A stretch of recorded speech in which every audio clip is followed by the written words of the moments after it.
2D designers. Here we are working on our visual book, and in this screencast we're going to learn how to apply a gradient.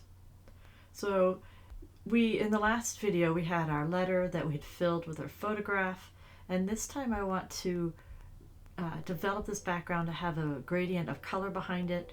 Again, I'm thinking very holistically for our book. We're doing large shapes, large color swaths to create a surface into which we will build our separate pages.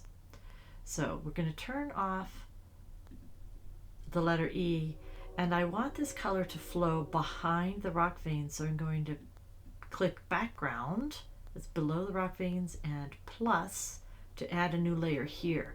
So what I'm about to add to this layer will be underneath the rock veins. So we need to hit Command A to select the entire layer that we're going to fill, and then we're going to choose the gradient tool. And up here at the top you can define the gradient tool. So I'm going to double click in there, and you can see that right now it's moving from black to white. It is possible to choose gradients that go, I'll show you this. If you click down here, here's some basics. There are gradients that go from black to transparent. There's all sorts of options that you can be exploring in here. There are actually some colors in here, but I don't want to use these canned colors. I want to use colors from my own photograph, and I'm going to show you how to do that. So here is the basic gradient. I'm going to double click in there, and let's define some colors. So we'll click in this one, actually this one below, to define this color.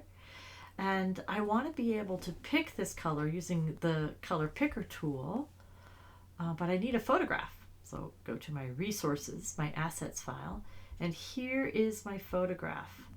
And the sole purpose of this photograph is to be a source for color. So I want to have this open and be able to see my parent file. So I'm going to go to Window, Arrange, 2 up horizontal, and now I just make this Command minus to make that a little bit smaller so I can see the whole thing. And I'm going to go I'm actually going to go Command plus because I want to get the blue up there and then this lighter color down there in just a moment. All right, here we go. So we're back in the parent file.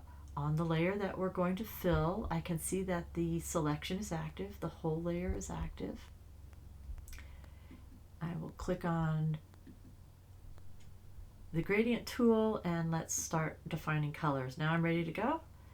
I want to define this color. If I hover over here, it turns into a eyedropper. I'd like to pick that dark blue from up there.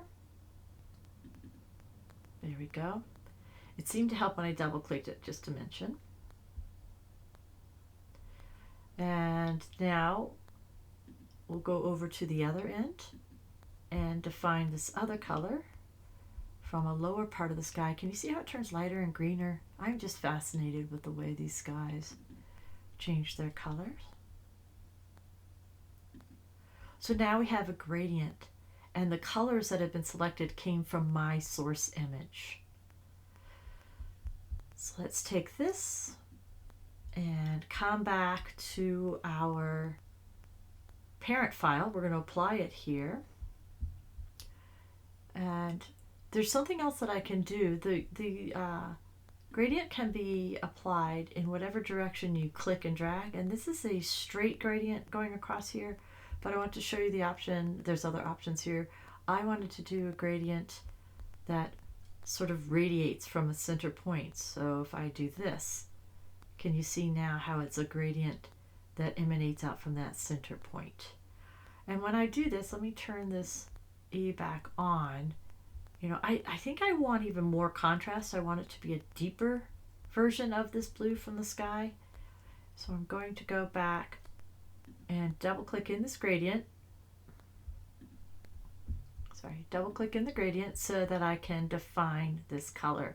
Again, I want to modify it, so I'm going to click in here again, double click, and I am going to stay with the same color, but I'm just going to take it deeper, richer.